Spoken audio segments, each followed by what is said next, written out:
कोटा सारा देश गैस की बढ़ी हुई कीमतों और कालाबाजारी से त्रस्त है। भारत सरकार व अंधभक्त कहते हैं कि कोई क्राइसिस नहीं, ये कांग्रेस का खड़ा किया हुआ प्रोपेगेंडा है। तब आज मैं भारत सरकार से पूछता हूँ, जब कोई क्राइसिस नहीं तो एडवाइजरी जारी क्यों की? व्यावसायिक सिलेंडरों की बुकिंग बंद रहेगी, किसने एडवाइजरी जारी की? घरेलू सिलेंडर 25 दिन से पहले नहीं मिलेगा, देश में दहशत है।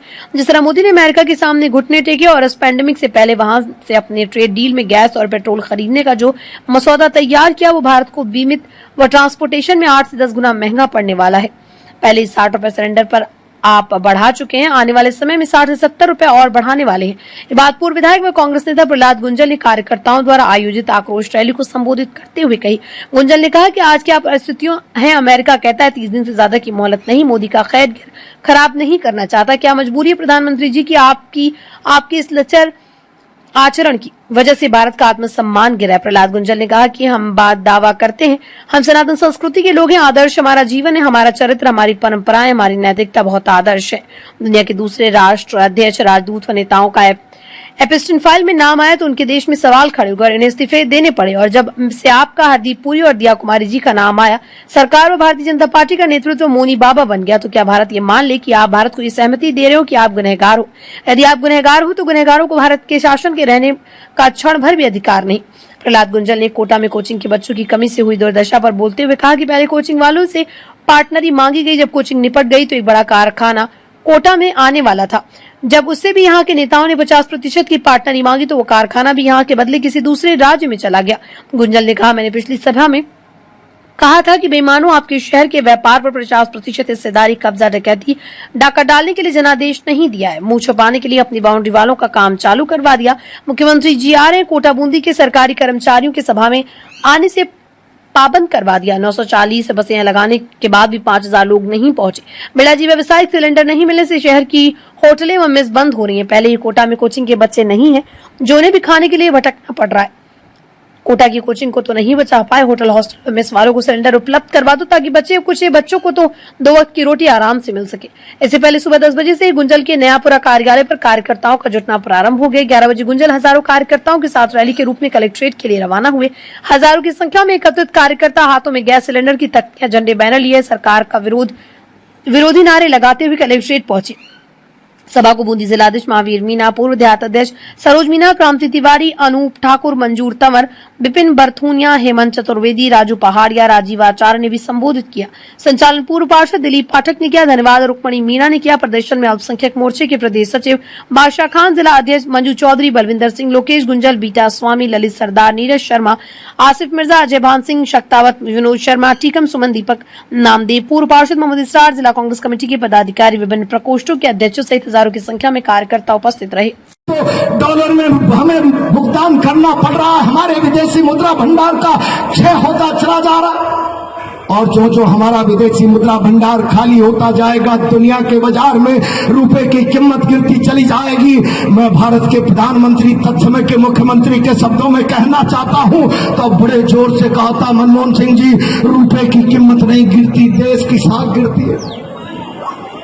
तब तो रुपया 60-70 रुपए डॉलर भी नहीं था, आज रुपया 85-87 रुपया डॉलर हो गया।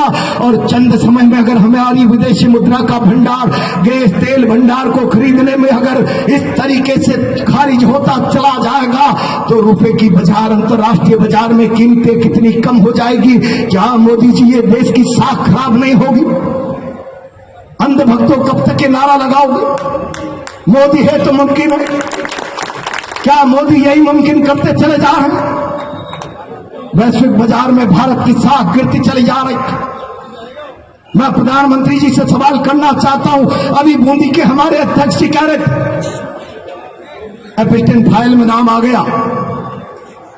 भारत के प्रधानमंत्री जी, मैं ये कागज लेकर आया हूं।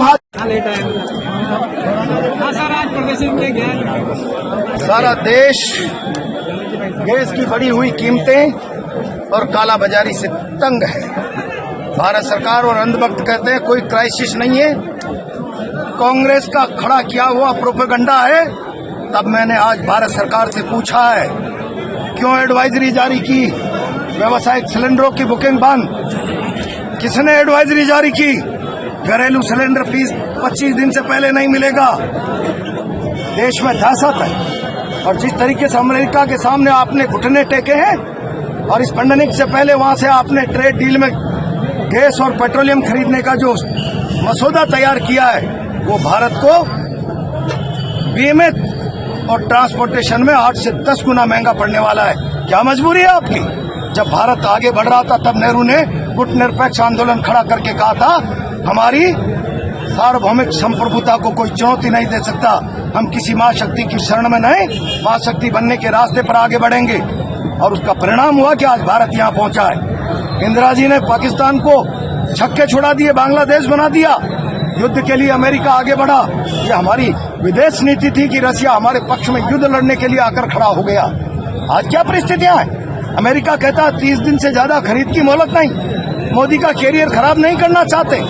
प्रधानमंत्री जी, आपके इस लच्चर आचरण के कारण भारत राष्ट्र का आत्मसम्मान गिर रहा है, शर्म करिए। के उधार के दान के गहों पर निर्भरता रखा करते थे। गांधी सागर, भाखड़ा, नांगल, हरिका बैराज, कोटा बैराज जैसे बांध जवाहरलाल नेहरू ने इस मुल्क को देकर भारत को आत्मनिर्भर बनाने का रास्ता बनाया। क्या ये जवाहरलाल नेहरू का गुनाह है?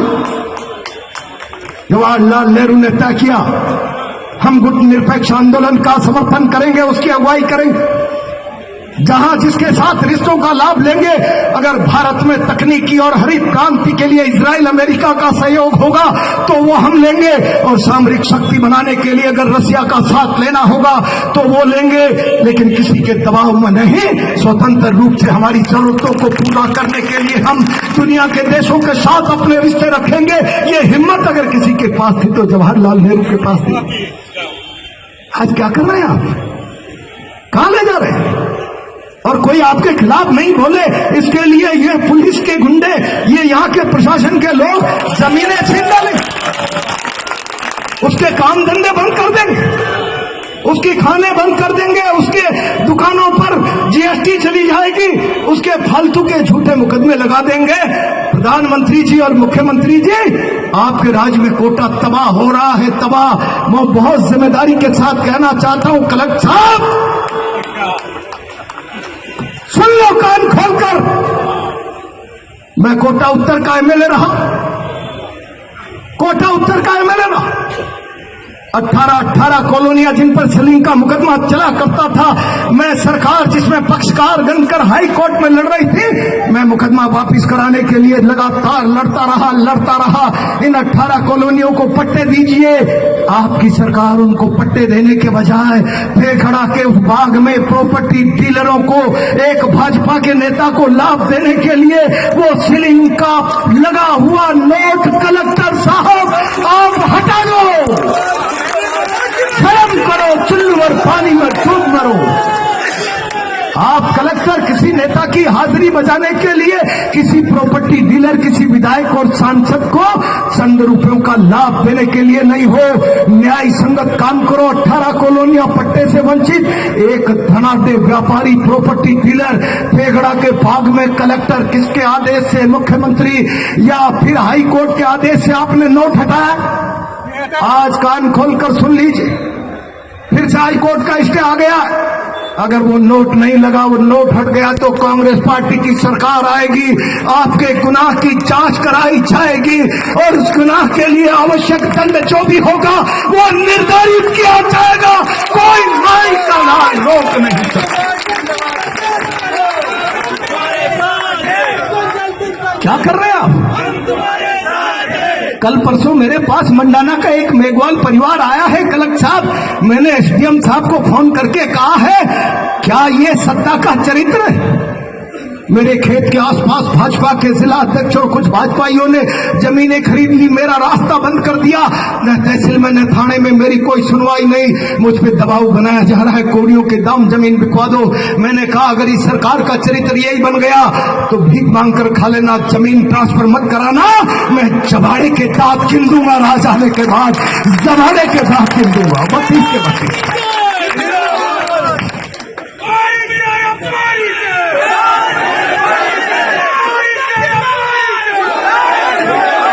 क्या इसलिए भारतीय जनता पार्टी को जनता ने जनादेश दिया?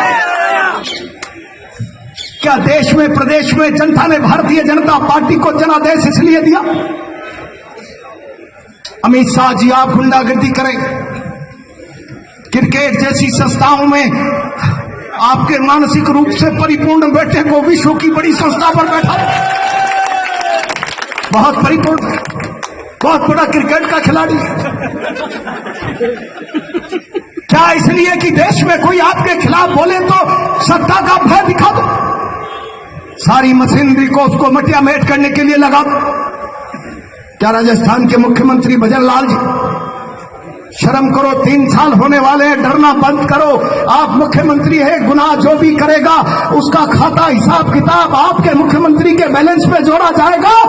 कोटा में लोगों की जमीनें छीनी जा रही है, व्यापार छिने जा रहे हैं।